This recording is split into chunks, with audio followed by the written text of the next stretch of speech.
Okay, we're on. We're on. Good morning. Good morning. He's back again. Yes, we're back, and I should know my flower names. Those are just daisy palms. They're actually a type of mum. There's another daisy that's called a marguerite daisy that is much more a perfect daisy, but these are a type of chrysanthemum that looks similar to those. Dispel the myth for me once and for all. Is there ever dye put in something to make the colors pop out more? Some of them do, but it's very noticeable. It looks terrible. Like blue or purple usually, yes, right? And yeah, or orange. Natural colors are just so much prettier than those. But this is very vibrant. Yeah, it is. No, nature has some, I swear they've got billions of little elves and fairies coloring all of the things, including the animals. Yes, no, nature is more talented and more wise than any human being can be. We've got a long way to go to catch up with them. Oh, yeah, we do. We're on 64. Yes. Oh, my gosh. Okay. 64. Shall we get cracking? Let's get crack-a-lackin'. All right. We're in the midst of a long list of questions that Sinnett sent to the Mahatma KH, and he's answering them seriatim, as the attorneys say. Some of them are long answers, some are quite short. We finished up a segment that was about some scientific questions that he had. The last one he asked about was whether or not scientists of the day in 1882 would be able, with the right instruments, to detect more planets. Up until then, they had only identified one planet aside from the planet Earth and the ones in our solar system. Let's clarify that. One extra solar system planet. Right. Only one. But KH had mentioned an invention that Thomas Edison had made, a tasimeter. And he said that if that was perfected, it would be able to detect, very likely, more planets. As it turned out, it never was accurate enough and reliable enough, and so the project was disbanded. But KH made a funny comment. He said, I would advise you to get a tasimeter from him and thus avoid me the trouble of writing to you. Then I could manage to find myself in range with you. He was joking, obviously. Do you recall offhand when Nikola Tesla was around? I don't know what his time period was. I think it was early 1900s. I think so too. I was going to say, if they're commenting on, at the time, current scientific progress, it would be really cool to hear them comment on some of Tesla's propositions or supposed inventions that relate to like free energy for everybody. I'd like to hear what the masters say about that, but he was after them. Right. I'm pretty sure they would have commented on that if it had been during this time period. Mm-hmm. We're on question number 15 that Sinnett wrote, and I'm reading the questions. Here he's changing subject from the scientific questions. He's going back to a letter that pertained to Devachan. It wasn't the original Devachan letter, which was number 68. It was letter number 70B, which was a list of questions that he had sent to HPB to transmit to KH, and then in turn, KH answered them. So he's referring to that letter 70B. Number 15, when you wrote, did you experience monotony during the moment of the highest bliss you ever felt? Were you referring to a specific event in my life, or were you merely referring to an unknown event, the happiest moment, whatever it might have been? And he's referring to the period of Devachan, and KH's response is a little bit funny here. Sinnett's not referring to that, though. Sinnett's asking. You're saying KH was referring to Devachan. Well, and Sinnett too, because that question pertained to Devachan. Okay. And KH had said something about, think about the most blissful experience you ever had. In life, consciously. Right. That would relate And so he's saying, were you thinking of a specific incident or not? Okay. No, good friend, I am not so indiscreet as that. Indiscreet, okay. I left you simply to your own reminiscences. Every mortal creature, even the less favored by fortune, with a capital F, Right. has such moments of relative happiness at some time of his life. Why shouldn't you? Yes, it was an unknown event I referred to. Okay.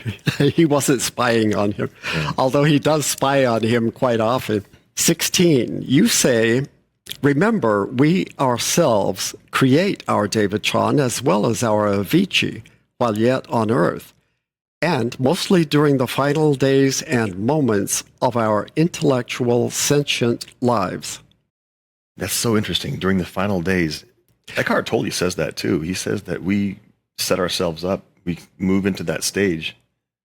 Yes, and KH emphasized that. He said, be very much aware that your final days and moments on your deathbed will determine what your next life is like. The Bardo state and next life, and that's the macro version of your daily cycle. We've said it many times that in the evenings before bed, your moments to hour and a half, 2 hours prior to bed determines your sleep quality. It's very similar to, and then subsequently how you wake up the next day.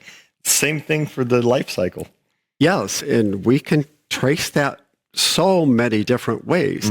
As above, so below. Yes. So if you grasp a concept on one level, you can apply it in many different ways on other levels. Like taking a trip or a vacation, you prepare for it. Don't just go without any preparations. Don't go into Bardo without you preparing for it. You can create your experience. It certainly makes the trip a lot more enjoyable, that's for sure. So the answer. It is a widespread belief among all the Hindus that a person's future prenatal state and birth are molded by the last desire he may have at the time of death. Wow, so he's like skipping over the whole Bardo, which is affected also, but he's talking about your circumstances of your physical birth. Yeah, that's what Holy he's referring to, not just Bardo and Devachan. He's talking about your next incarnation. Because keep in mind, when we discuss all of the different principles of the human being, we are only complete when all 7 of them are in operation and when our physical body is awake. That is the only time that we are complete. It is also, with rare exceptions, the only time that we create karma because we have all of our faculties working. When you're asleep, you normally can't create karma. Your dreams aren't really lucid, but we can get there. Right. But I understand what he's saying. This is a concept I've never even considered. If we want to create a good experience for your next mother during birth, let's make sure we have the proper desires in mind before we die now, or else we might have a terrible experience being born, and then our mothers will subsequently have a terrible experience maybe. That's crazy to think about. Yes, and even in infancy, in our next life, we are already displaying all of our skandhas, all of our karma that we've carried along with us. You notice that some babies are just cheerful and happy as can be. I happen to know that he was one of them. His mother affirmed that he was just always happy and content and gurgling. And It isn't always the case, though, with babies. I'm afraid I was a little more intense. So Intense, what a word. we do carry our tendencies along with us. But this last desire, they say, necessarily hinges on the shape which the person may have given to his desires, passions, etc., during his past life. So it's a combination, obviously. Everything that you've done in life is what constitutes who you are at that given moment. However, the last section of your life is the culmination of all of that. It is. And that's when you determine what is most important in your own mind. What is important at the moment when you know that you're about to pass, either within a few hours or within a few days or months. That's when you kind of get serious about things. And there really is no magic pill for that. You know, if you go and repent to a Catholic priest and you're absolved of all your past sins, that may be a stepping stone to changing things, but it does not wipe away everything you've done. I'm sorry if we think that. It does not work that way, just like there's no magic karma eraser. Those things, a ritual, a tradition, a prayer, a mantra, a repentance with a priest, could be a good turning point to help you create changes, but it does not negate everything that you've done. It does not change everything. Unfortunately, our karma will follow us no matter what. Yes. And wherever you go, your karma is there too. Which is what is shaping this whole thing that we're talking about. It is namely for this very reason that our last desire, I guess he means before death, may not be unfavorable to our future progress, and why we have to watch our actions and control our passions and desires throughout our entire earthly life. So both. Yeah. Nice. Okay. Don't wait until you're on your deathbed to start thinking about it. Yeah. Think about it now. You are going to die. I hate to break it to you, but you are going to die. I'm going to cryogenically freeze my body, so I'll never die.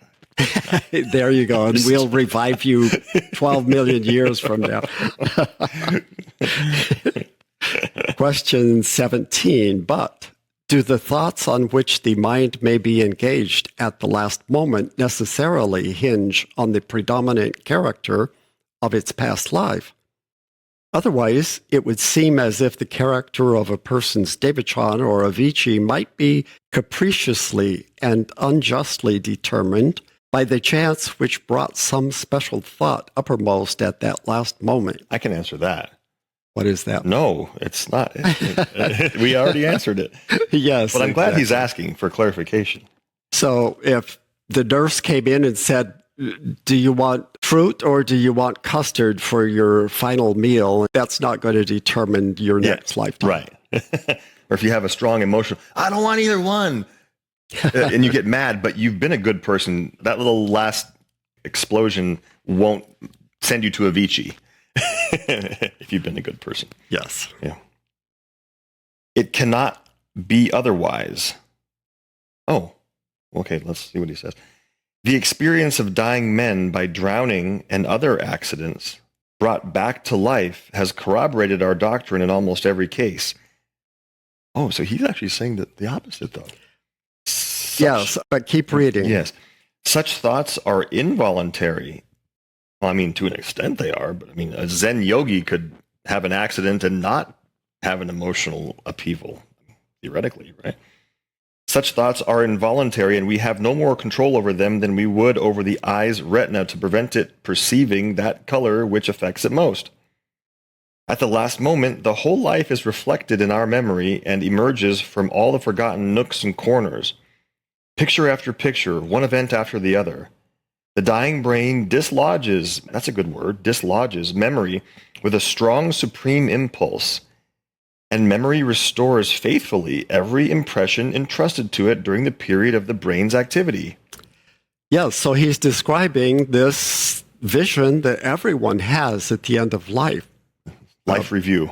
Life review that happens in seconds, and yet it covers the entire life. I didn't realize it was actually from the physical brain, though. I didn't know the brain had the ability to retain every detail. I thought it was something from your higher consciousness. I don't know that it retains every tiny detail, but it certainly records all of your impressions and your emotions involved and thoughts involved with it. That's a lot of... It's a lot of data. Yeah. Yeah.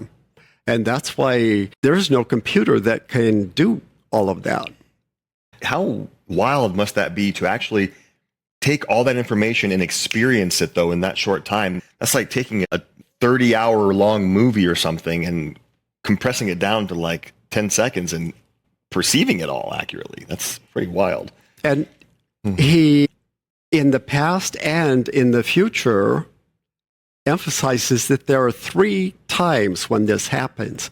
At the moment of the death of the physical body, before going into the Bardo period, at the end of the Bardo period, and then again at the beginning of the next birth. Because then it's a life review. Okay, here's what you did in your last life. Let's see what you can do this time. I did not know that at all. Yeah. Huh.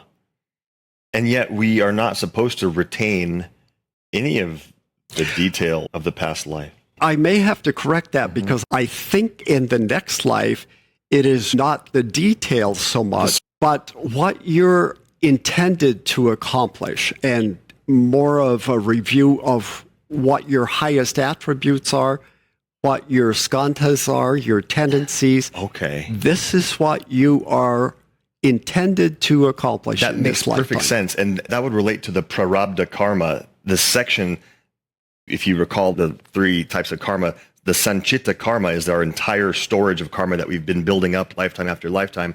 But this is relating to the section or the amount or the specific karmas that we really choose, though, to work on in this life. We call that the prarabdha karma, which relates to what parents we're choosing, what place on earth we're choosing, what time in the future we're choosing to be reborn, and what challenges we come in with. That relates to that. So that makes perfect sense, actually. The life review wouldn't be the details anymore. It would be the review of the karmas, which are more lessons than details. Notice, too, that people who have no idea or choose not to believe in karma are at a severe disadvantage. Those people who are taught from their religious or cultural background that karma and previous lives do exist have the upper hand in this. Mm-hmm. So he says, picture after picture, one event after the other.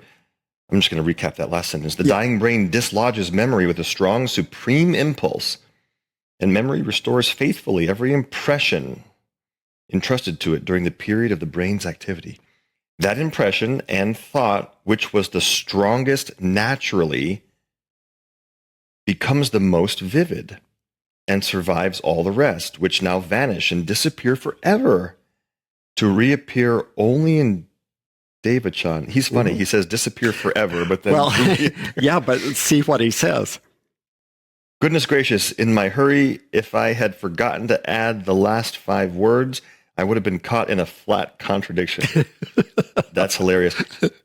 But he made it very clear to us many times that his way of communicating, we cannot take it all literally. Right. We cannot. So, no, and he's saying, look, I'm trying to be careful because I know how you guys think, and I think in a different manner. Did he really have all these exclamations, or did you put those there? Oh, no, I sometimes take them out, but I never add them. KH puts exclamations in his writing? Oh, yeah. I love that. I do, too. And with a reasonable amount. Mm-hmm. There are some people that'll put 14 to a page, and then it kind of negates everything. No man dies insane or unconscious. Now, that's something science would probably disagree with. Absolutely, yeah, they would. Even if a person's brain dead, like clinically, before they die, they might have a moment of lucidity? That's what he's saying. Holy moly, this is crazy. Wow. No man dies insane or unconscious, as some physiologists assert. Even a madman, or one in a fit of delirium tremens, will have his instant of perfect lucidity at the moment of death, though unable to say so to those present. Delirium tremens is a term that is not used very often anymore, but it's someone who's in the throes of alcohol withdrawal, and they're hallucinating. Wow. The man may often appear dead, yet between the last throbbing of his heart and the moment when the last spark of animal heat leaves the body, the brain thinks and the ego lives, his whole life over again in those few brief seconds. So the life review literally takes a few seconds. Yeah, remember, he says the brain discharges. It's just like data dump. I wonder what scientific instruments would sense during those few seconds. Would they sense something going on? They must. They probably would sense some brain waves, if they were hooked up. Oh, we've heard this beautiful quote before. I wonder where we've heard it. Speak in whispers, ye who assist at a deathbed, and find yourselves in the solemn presence of death. You especially have to keep quiet just after death has laid her clammy hand upon the body. Speak in whispers, I say, lest you disturb the quiet ripple of thought and hinder the busy work of the past, casting its reflection upon the veil of the future. That's beautiful and deep. Yeah, and I think I mentioned it in the first instance when he was talking about Devachan, because I knew it was coming up, and it's always good to state the same thing 2 or 3 times so that it settles in our brain. Is he quoting something else here? No, this is his words. I was kind of paraphrasing when I said it before, speaking whispers. But it's absolutely essential. If you have any control over the atmosphere of the room where a person is dying, please make sure that there's no disturbance. Any family member who is having an emotional crisis, try to get them out of the room if you can. It doesn't help the person at all. It doesn't help the person who's passing. It's a very spiritual experience. So if you have that opportunity, it should be considered a blessing and not a tragedy. It's almost like you're helping usher them across. Yes. Okay, that was the 17th answer.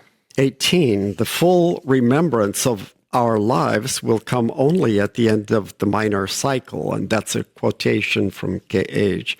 Does minor cycle here mean one round or the whole Manvantara of our planetary chain?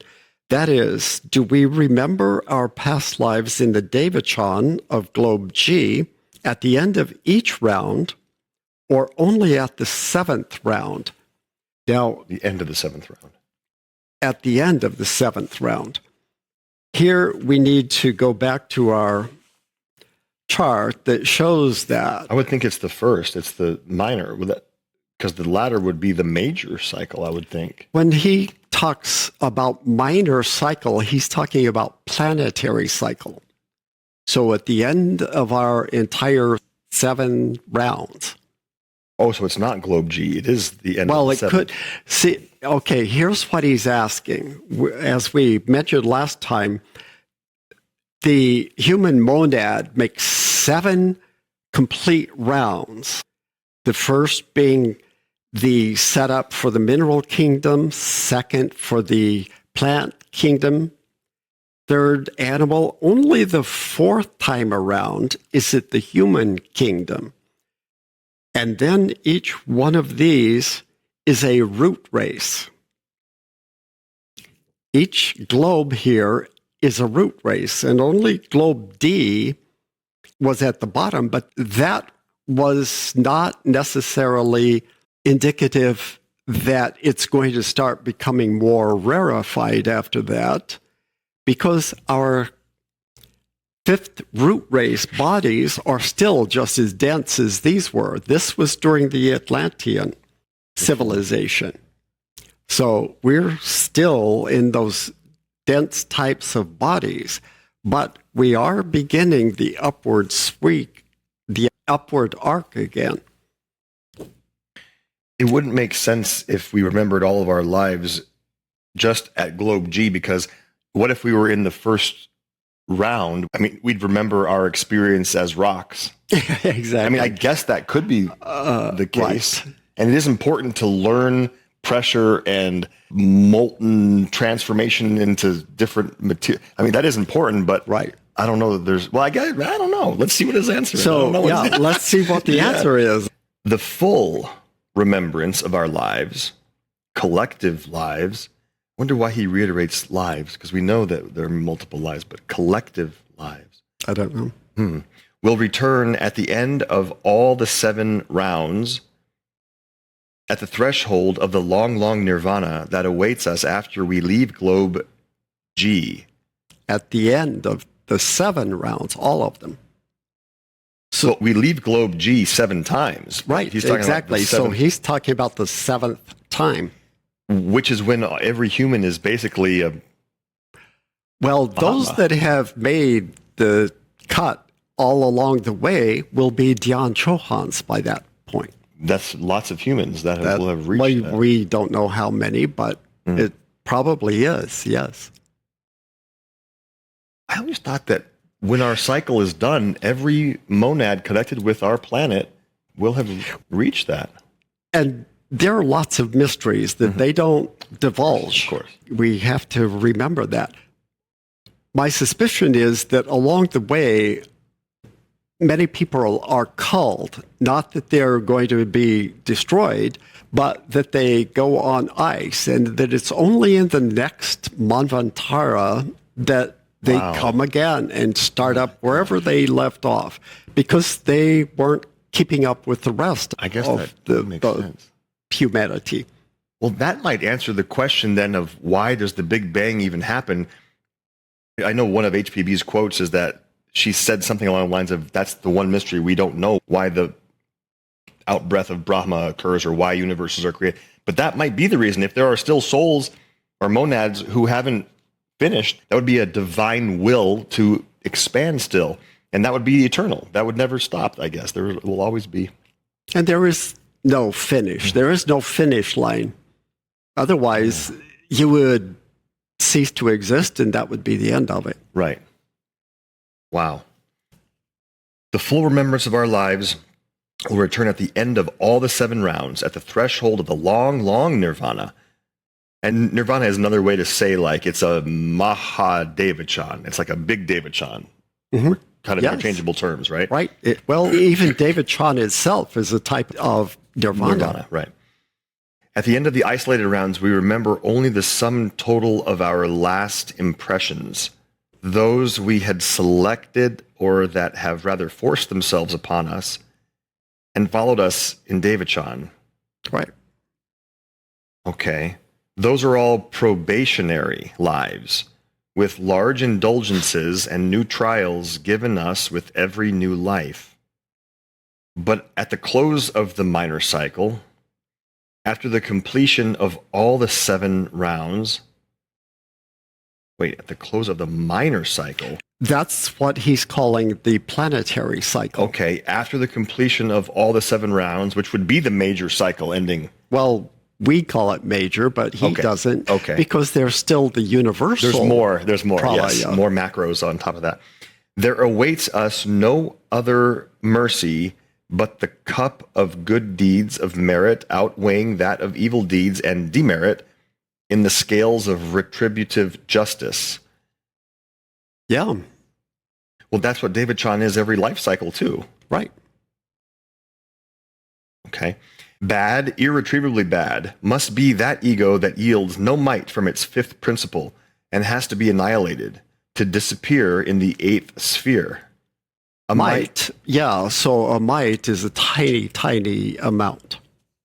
A might, as I say, collected from the personal ego suffices to save him from the dreary fate. Not so after the completion of the great cycle. Either a long nirvana of bliss, unconscious though it be in your crude conceptions, after which life as a Dhyan Chohan for a whole Manvantara, or else a Vichi nirvana, and a Manvantara of misery and horror as a... And he left it blank because he says, but you must not hear the word, nor I pronounce it, or even write it.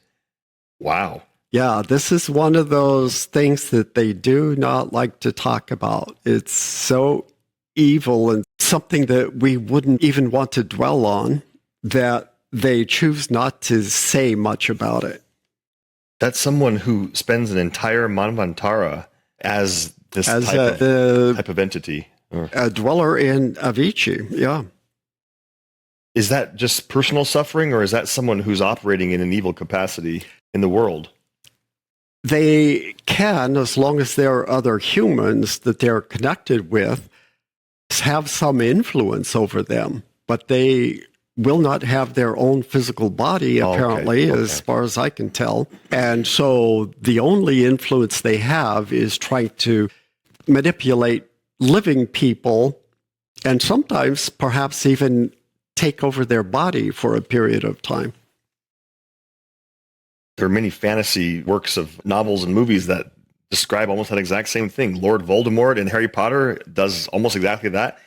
Sauron in The Lord of the Rings does almost exactly this. They're not embodied per se until they can capture someone else's body or create enough energy on their own to somehow manifest their own, but they operate from a dark place and they influence the world. Wow, this is crazy. And one of the reasons they don't like to talk too much about this is because they don't want to enable the evil actors and give them more information and more ideas. But those have nothing to do with the mortals who pass through the seven spheres. The collective karma of a future planetary is as lovely as the collective karma of a blank is terrible. Enough. I have said too much already. So, yeah, every once in a while he starts talking and then he says, oops, okay, let's cut that off. I'm getting too close to the edge of what I'm allowed to reveal.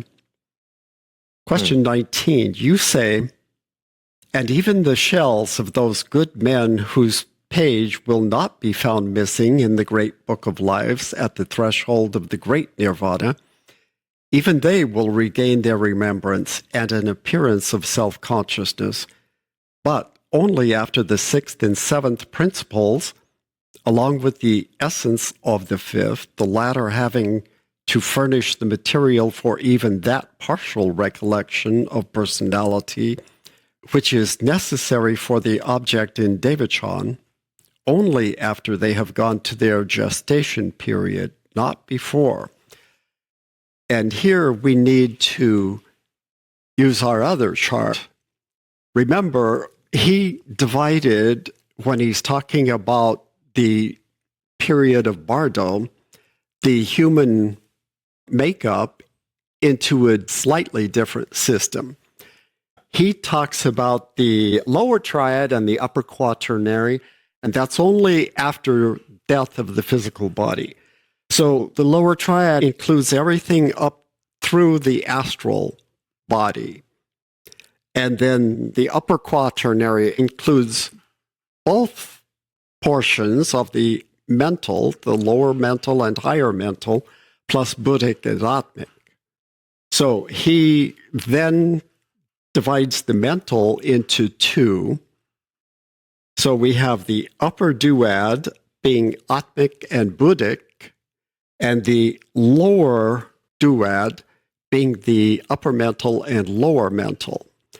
But after the Kamaloka period, all that is left is the higher aspects of the mental. So keep that in mind as he discusses these.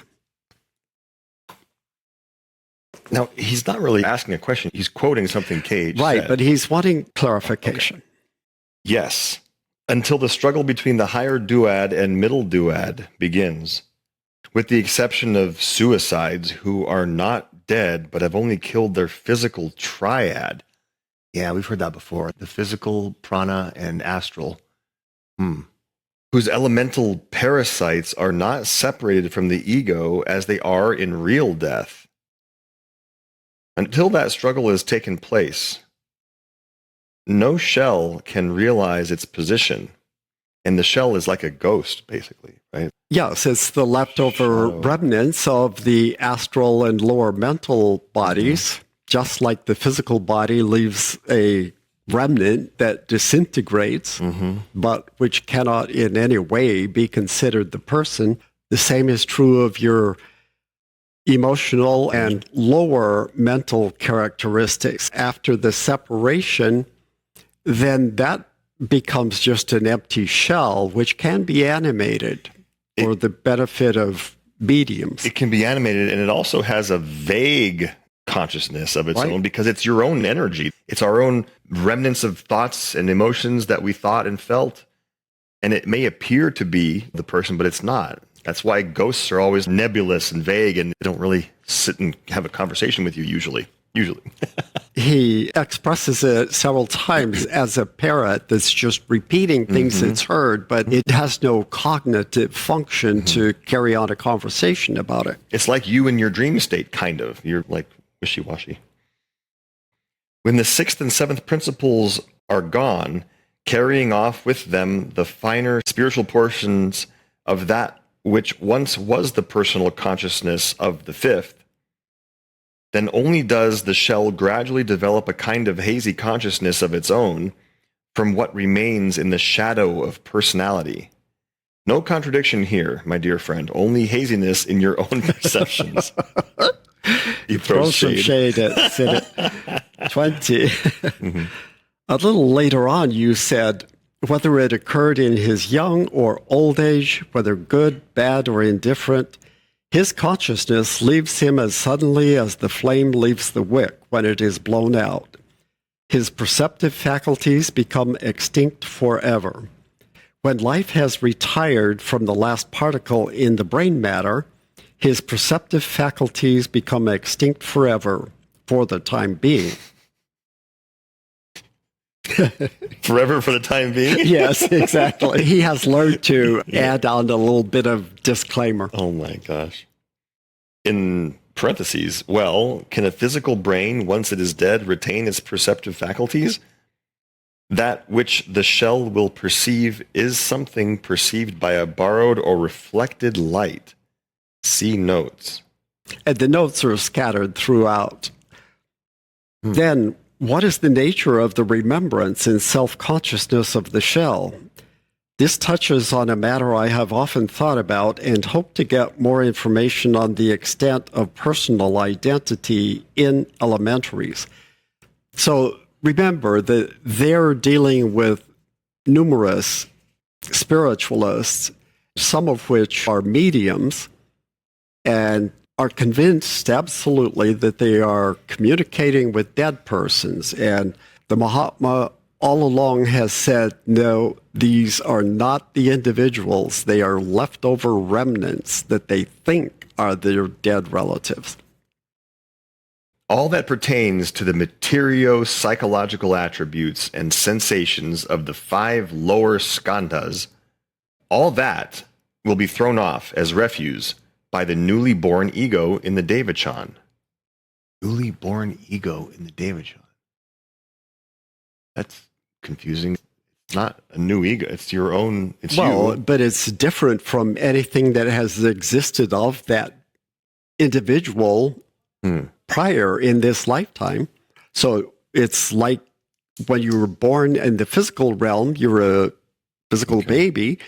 Now in the Devachan, you're a new spiritual baby, so to speak, except that you have all of your upper qualities with you. So everything in the lower nature, meaning your thoughts, emotions, your aura, your prana, your guilts, your feuds, everything. Yeah, let's see what the lower skandhas are. They are rupa, the desire for form; vedana, feeling or sensation; samjna, perception or analyzing, judging, making observations; samskara, mental formations, predispositions on thoughts and actions; and vijnana, conscious awareness of all experiences. That's what you leave behind. That one that you said, samskara, that's a big one. That one is our coloring. That's basically how we see the world. Like, we judge based on our samskara. Like, what's our position on things and why? Did we experience something hard as a kid, and that's why we now see the world this way? That's a big daddy. So, yeah, a major portion of your identity, who you think you are as a person, is gone before you get to Devachan. Mm-hmm. That is so crazy. It's hard to even perceive that. I think it's important to try to understand that, though. Remember our friend Jill Bolte Taylor? Mm-hmm. We've mentioned her maybe once or twice, but her book called My Stroke of Insight describes this. Her experience was when she had a stroke that wiped out her left brain. Entire left brain was dead. And she had her right brain active, which doesn't relate to any of the lower skandhas at all. The right brain relates to the higher experiences. And she reports that experience in life, but she couldn't move. She was in a bathtub paralyzed, but she was connected to all of life. She felt like she was one with the universe. And even when she finally made it to a telephone, it took her a long, long time to figure out how to call 911. And that's a little glimpse into why the spiritualists aren't really contacting the dead person, because they're at such a level, they're being forced to be dragged down into the physical world to use their metaphoric finger to dial 911 when they're in Devachan or Kamaloka perhaps, but they're not in the physical world. And that's kind of what she was experiencing, yet she had a body. Her experience wasn't that natural. That's why it was so hard. But that's a real helpful glimpse, I think, into what this experience would be like when we throw off all of our material psychological attributes. And then we're born into Devachan as a new ego without the burdens of any of the lower nature that we have. Okay, let's see. Newly born ego in the Devachan as unworthy of and not sufficiently related to the purely spiritual perceptions, emotions, and feelings of the sixth principle, the Buddhic body, the sixth principle, strengthened and, as we might say, cemented by a portion of the fifth. So only the highest part of it. Of the mental, the higher mental. Yeah, the higher mental, which is the more abstract. That would be the causal, I think, the higher fifth. That portion which is necessary in the Devachan for the retention of a divine spiritualized notion of the I in the monad, which otherwise would have no consciousness in relation to object and subject at all. That actually makes a lot of sense. Your highest spiritual nature is almost and kind of not individualized at all. That wasn't very great English on my part, but the highest part of us is almost undifferentiated from all of life. But he's saying that we need a little bit of the individualized aspect so we can have this Devachan period where we receive the karmic benefits of all of our good deeds. If we didn't have that connection to a little bit of individuality, we wouldn't necessarily have that rest that we need from the individual work we did.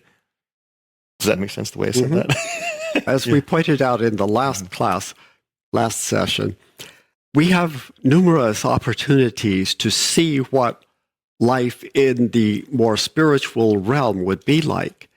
But until you relate more to that in your everyday life, right, that's going to just seem like some vague dream of some sort, unattainable for most people. It's not. As you begin to transition out of this world that we think is so important into the one that is way more important in truth, then our perception and our ability to perceive that which is important changes. Hence our discussion on preparing for a trip.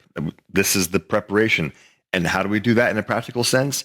Meditate every day. Just do something quiet where you calm, close your eyes, breathe, turn your attention instead of out, turn it in, intend to connect with your soul, because that really is you, the one who's doing the remote control driving. That's how we prepare ourselves every day. We get more and more uprooted from the physical world, which is not what's ultimately important, like Terry just said. And spend time in nature. One of the things I miss the most that I cannot do anymore is to go hiking. I used to love to go up on Red Rock or to Valley of Fire, anywhere in nature, and just be by myself in the middle of nature, a few animals around and no people.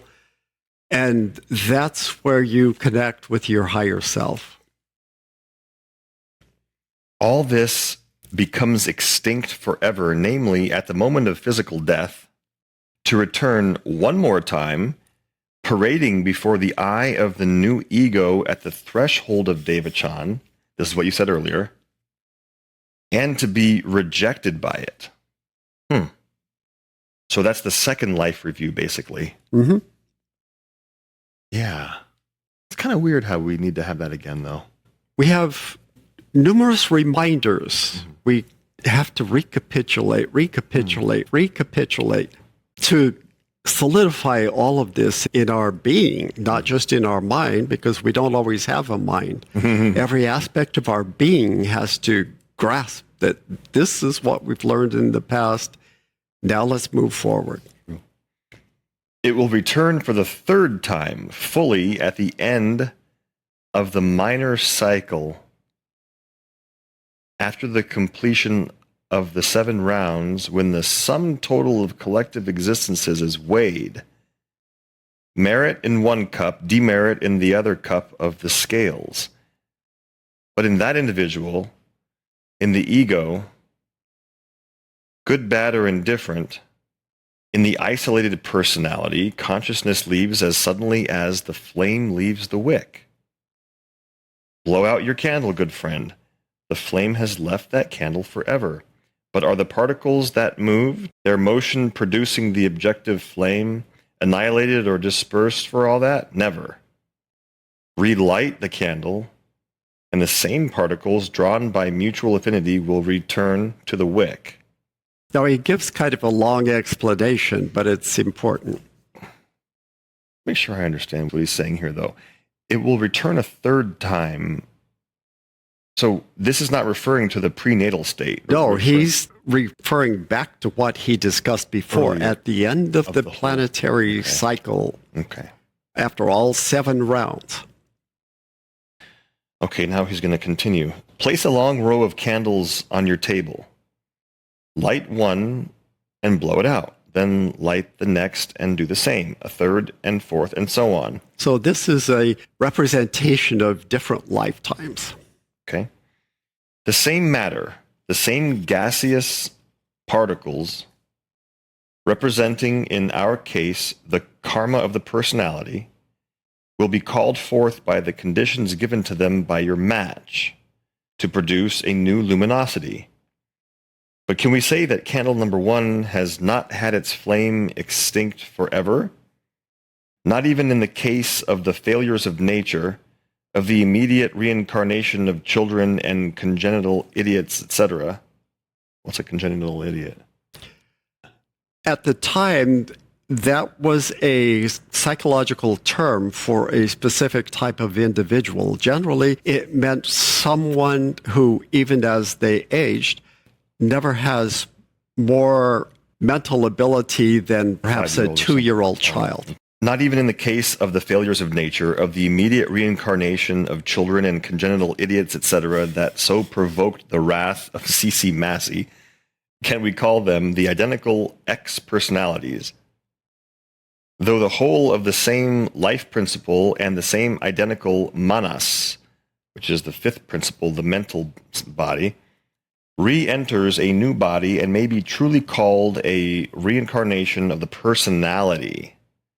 Whereas in the rebirth of the egos from Devachans and Aviciis into karmic life, it is only the spiritual attributes of the monad and its buddhi that are reborn. That's interesting. So let's make sure that I understand that. Okay, not even when there's so the failures of nature, that's a funny term though. If a child dies before he or she is supposed to. Well, you wouldn't call it a failure, Right. but it's something unusual that isn't the natural flow. Like a of true things. accident. Yeah. That's really the only congenital idiot where the mental body, the mental abilities never develop past 2 years old. It's only in those cases where the actual personality is reincarnated. And many people still do believe that, like, you, Sarah Smith, you're going to come back and you're going to be Sarah Smith again in your next life. That's not the case ever, except in these very rare instances where he's saying the identical mind, manas, re-enters a new body and may be truly called a reincarnation of the personality. Okay, it's making sure I understand that, and everyone does. That's almost never the case, though. In the normal rebirth of the soul, he uses the word ego. From Devachan, it's only the spiritual attributes, right? Mm-hmm. Yeah, it's the essences, the essence. All we can say of the reincarnated, quote, failures, such a strange word, is that they are the reincarnated manas, the fifth principle of Mr. Smith. Hey, Smith. That's funny. I swear I didn't read that.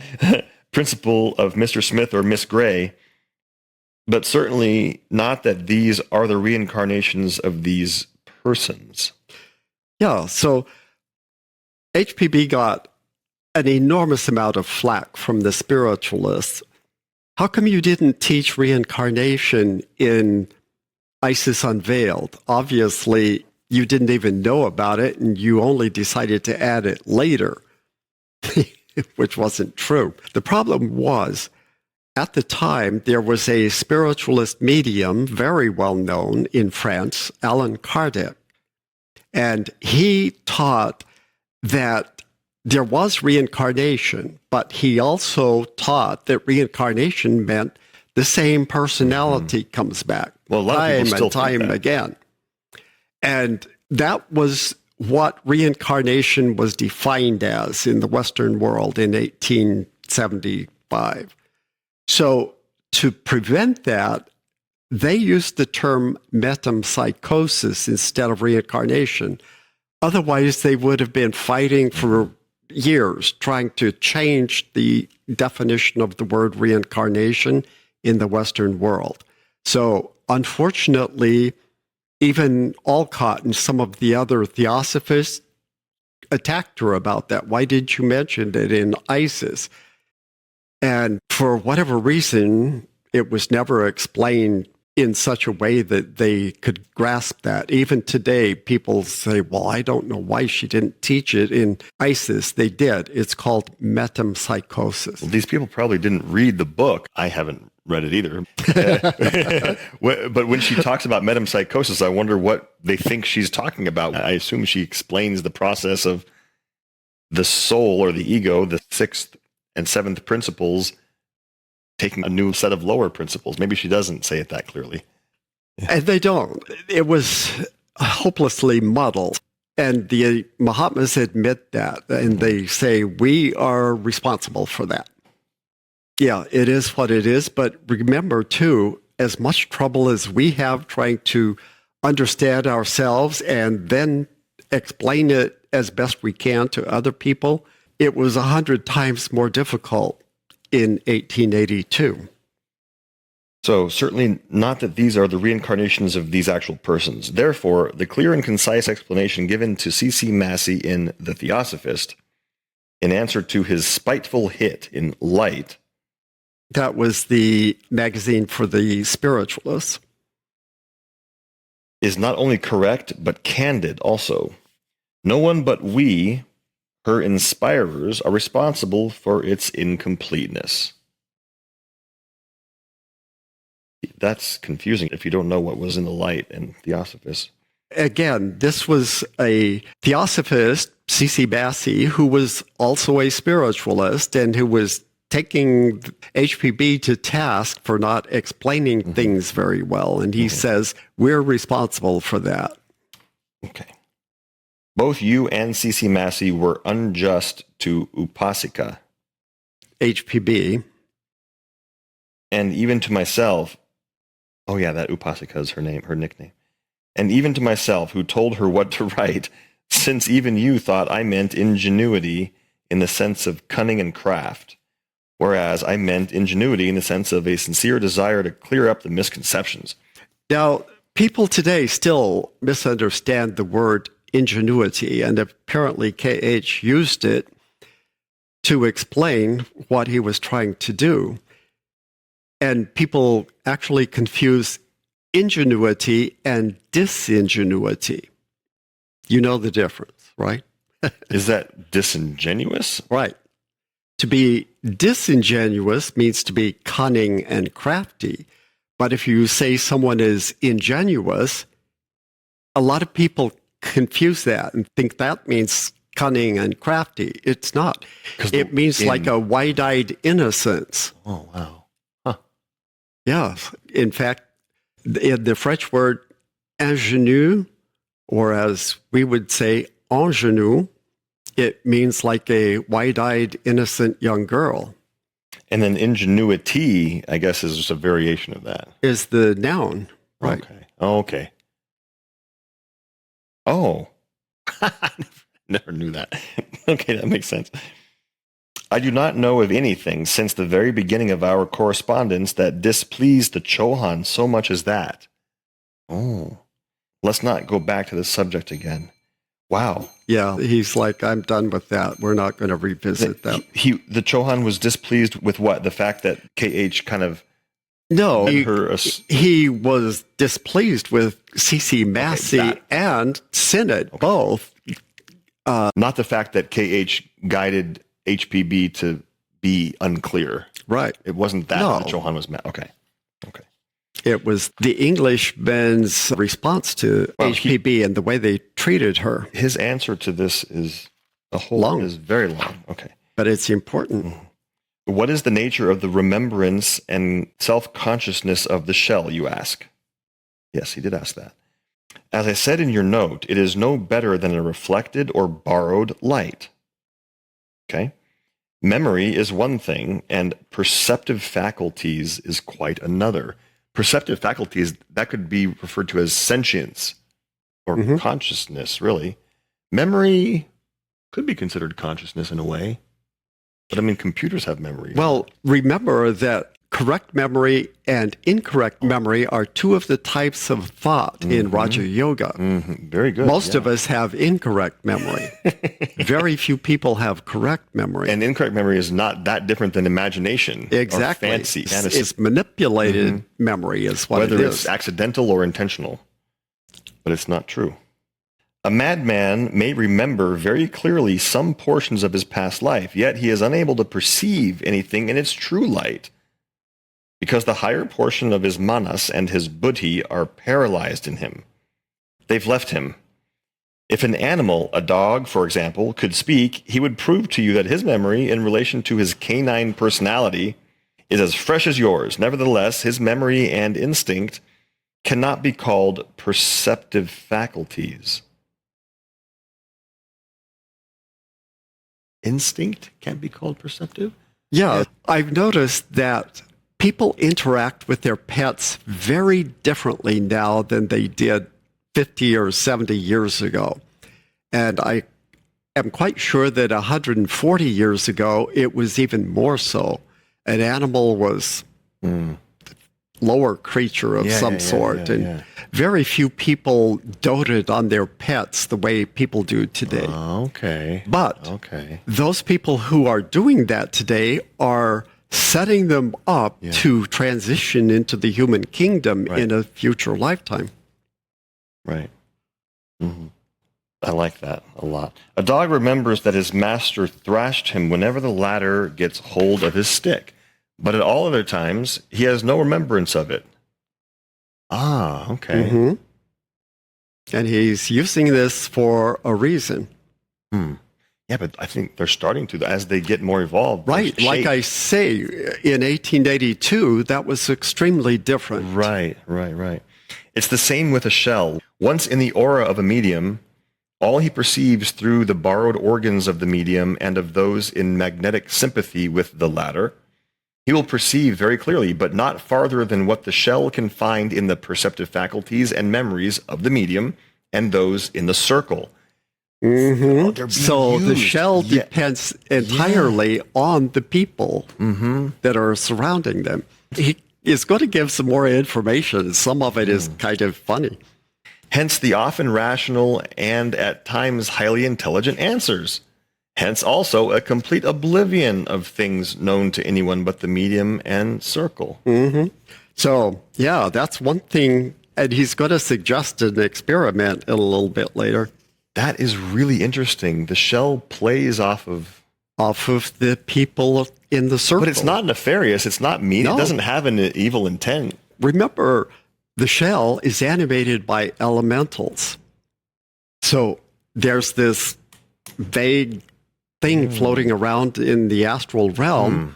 And when the medium and the attendees start up a circle, a mediumistic circle, these elementals say, ooh, there's a play going on. Let's get involved in it. So they say, oh, there's an astral entity right there. I'm going to animate it. Yeah, the people, just like in the Matrix, how the machines used bodies as batteries to power the machines, the medium and the circle are providing the power. Energy, yes. Yeah, absolutely. For the shell to shell. Mm-hmm. The shell to shell. Yeah, to play an actor on a stage. Exactly. Oh, my goodness. The shell of a highly intelligent, learned, but utterly unspiritual man who died a natural death will last longer. And the shadow of his own memory helping, that shadow which is what's left of the sixth principle in the fifth, he may deliver discourses through trance speakers and repeat parrot-like that which he knew and contemplated during his lifetime. Yeah, that makes perfect sense.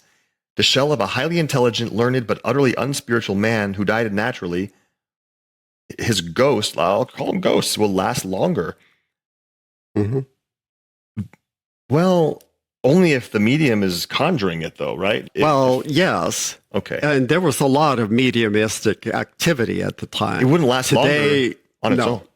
If that shell was never contacted, exactly, and that's what he's saying. Because of all this mediumistic activity, and they would go time and time again to visit mediums to conjure up their dead relatives. So that makes it last all that much longer.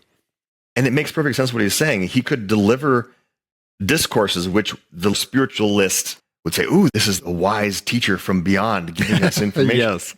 But no, they need to read this stuff. They do. But find me one single instance in the annals of spiritualism where a returning shell of a Faraday or a Brewster, for even they were made to fall into the trap of mediumistic attraction, said one word more than it knew during its lifetime. Brilliant.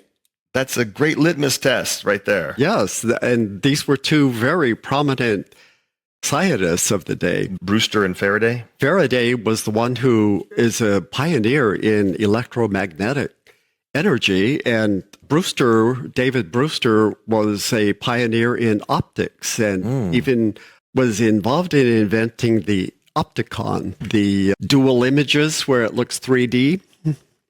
Oh, well, I guess that's where the technology for 3D glasses came about. Then. Well, not that one, but there's a machine where there are two photos that are taken just slightly apart. Okay. And when you look through the lenses, it looks like it's 3D. I think that's how it's 3D similar, images are yes, filmed. But they do it through color. Interesting. Now, this makes perfect sense.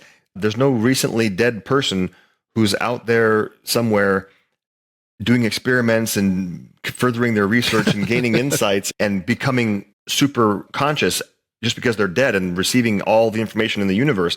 It's not at all what happens. And he's saying that here in his own way by saying, find me one instance where there's something new and valuable being given from a shell. Yeah. It doesn't happen. No, it doesn't. Where is that scientific shell that ever gave evidence of that which is claimed on behalf of the disembodied spirit, namely that of a free soul? The spirit, liberated from its body's fetters, perceives and sees that which is concealed from living mortal eyes. Challenge the spiritualists fearlessly, I say. Defy the best, the most reliable of mediums, Stanton Moses, for example, to tell you through that high disembodied shell that he mistakes for the imperator. Oh, wow, we're revisiting that. Of the early days of his mediumship, what you will have hidden in your box unless Stanton Moses knows it, or to repeat to you a line from a Sanskrit manuscript unknown to his medium, or anything of that kind. Well, of course, they'll beat around the bush and make an excuse, or they'll go a different direction and we'll never actually answer that. Because they can't do it. But this is a good idea for Stanton Moses. And take an object in a box that only you know, but no one else in the circle knows. Right. Give it to them. Don't be in the same location because they may be able to get it out of your brain, but only those that are in the circle, and they won't be able to determine it. He kind of points out in a roundabout way that clairvoyance and mediums operate in very different ways. A clairvoyant can sometimes read a random person's mind, but the medium operates by this circle and by the energy of the people in that circle.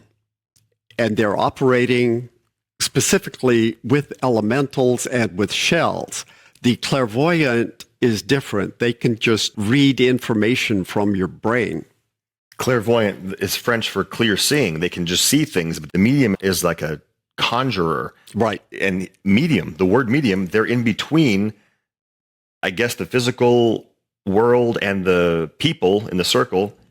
They're the medium that connects that to the shell, which is not physical. Mm-hmm. Would it be safe to say that most mediums are clairvoyants as well, though? Some are, but it's a very different talent, Siddhi. I guess. Yes, exactly. They're both siddhis. Yeah, they are.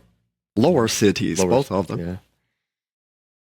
I like the idea of asking Imperator to teach us some Sanskrit. It's like, read me something from like the book of Xian or something. Yeah, exactly. Even AI could do better than that. Yeah.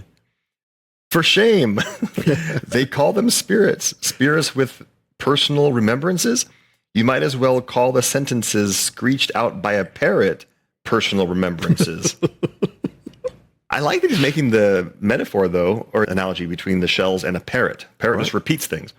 Why don't you ask CCM to test Imperator? I love that. Why not put his and your mind at rest by suggesting to him to ask a friend or an acquaintance unknown to him to select an object which is unknown to CCM and then see whether Imperator can name that object. Something possible even for a good clairvoyant. Indeed, it'll be worth your time to stimulate investigation in this direction. I love that. He's poking at this thing. Yeah, and remember, HPB could do things like that. Yeah. With her own father when she convinced him by saying, write on a piece of paper something that I would not possibly know. And he wrote the name of his favorite horse that he had when he was in the cavalry.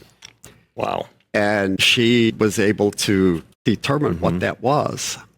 What was the name? It was Zaychik, which means bunny in Russian. Zaychik. Okay, we have one more paragraph, and then this question is finished. Yes, personal consciousness does leave everyone at death. And when even the center of memory is reestablished in the shell, okay, the center, so memory is reestablished. Yeah, okay. It will remember and speak out its recollections only through the brain of some living human being. Don't some of the seances have the shell that's talking? Shell's floating there and saying things? Well, through a medium, the trance medium. That's the only way they can do it. Because there's visual of the shell to some... Some of them, depending on if they're somewhat clairvoyant. The medium usually can perceive something. The circle doesn't see a ghost. No, not normally. Okay. They depend on the medium to describe something. Okay. Or if it's a trance medium, then the medium goes to sleep, is unconscious, and then it's the ghost speaking through the medium. Okay. Hence, a more or less complete yet dim recollection of its personality and of its purely physical life. As in the cases of complete insanity, the final severance of the two higher duads, 7th and 6th, 5th and 4th, at the moment of the former going into gestation, that severance digs an impassable gulf between the two. It is not even a portion of the 5th that is carried away. Certainly not 2.5 principles, as Mr. Hume crudely puts it in his fragments, that go into Devachan, leaving but 1.5 principles behind. The manas, shorn of its finest attributes. Shorn means devoid of them? Or right. Like a sheep. You shear a sheep. Oh, okay. Okay, shorn is the past tense of shear. Becomes like a flower from which all the aroma has suddenly departed. a rose crushed and having been made to yield all its oil for the attar manufacture purposes. Attar is the essence. They speak about the attar of roses as being the essence of the rose that is used to make perfume. What is left behind is but the smell of decaying grass, earth, and rottenness. So that's what the shell is. All of the essence has been removed, and it's just the leftovers. You can imagine if you had a field of beautiful, beautiful flowers, and then you extract all of the essence, the essential oils from all of those petals, what's left over is trash, basically. What he says about the 2.5 principles, there is some discrepancy on the 5th principle. You know, the Eastern or Vedantic scheme of koshas only has 5 because the higher mental and lower mental are together. But in our chart, the causal is also the higher mental, and that does stay, and that does go to Devachan. The higher mental. Right. That might be why Hume is saying that. Well, remember, there are 7 subplanes in every one of these. So when we talk about the higher mental, as far as I understand, it's 3. So he just chopped it in half. Well, we'll have 3.5 in one and 3.5 in the other. Okay. So that's why he said Hume's division was kind of crude, because it's only the more spiritual aspects of the mental principle which are considered part of the spiritual nature. Right. And that's true in most cases. The 3 highest levels in the physical body, for example, are the most spiritual of the absolutely physical being. It's a little confusing, though, with our chart here, though, because the 3 highest, it says mental, and this... But this is only because this is post-death. This is not our regular one. Okay, that makes sense. No, this is special for discussions of Bardo. We're talking specifically about the Manomaya kosha, which in the Eastern terminology is part of the personality, the Manomaya. But that does not go to Devachan. The Vijnanamaya and Anandamaya koshas are the highest 2 of the 5 that go. But in our scheme, it would be the causal or higher levels of the mental, buddhic and atmic, which specifically go to Devachan. If we care to be precise about that. See, he knows. Better listen to him. I don't even know all of this stuff. Kind of fun to try to pronounce these things. No, it is. And anyone who studies Hinduism or Buddhism will know these terms. I am not a great scholar. I try to learn principles, and the terminology goes out of my head. And I have to make an honest effort to let the details go every time, like all my life. It's one of my skandhas, is to just dwell on the specifics of things and the details. That's something I need to really get, especially with KH, how he's like the ultimate, right brain, but he's also left brain. I mean, but he says, don't take everything I say word for word. We have to use our higher mind. I'm like, no, give me the data. Well, then you would like DK's writing, because he gives you lists for everything. There's not a single letter that he wrote that doesn't have several different lists in. Is that enough for one time? All right, so let's wrap it up and put a bow on it. I think that's enough for one session, but again, this is some clarification specifically on the Bardo period, which is a subject that is very poorly understood in the outer world. Even in the theosophical world, it's not that well understood. So anything we can do that will give a little more understanding is helpful. And as we've pointed out more than once, this is something we need to know, because at the end of this physical life, if we have a fairly good idea of what we have coming in our after-death experience, and then the preparation for our next physical life, we're way ahead of the game. And we'll make progress much faster than if we're just kind of on our own trying to figure things out and muddling things as we go. So we're hoping to clarify a lot of this information. It will make our life simpler, and it will definitely make our next life simpler. So we will see you in session number 65. Good. Boom. Boom. Namaste. Thank you so much for watching.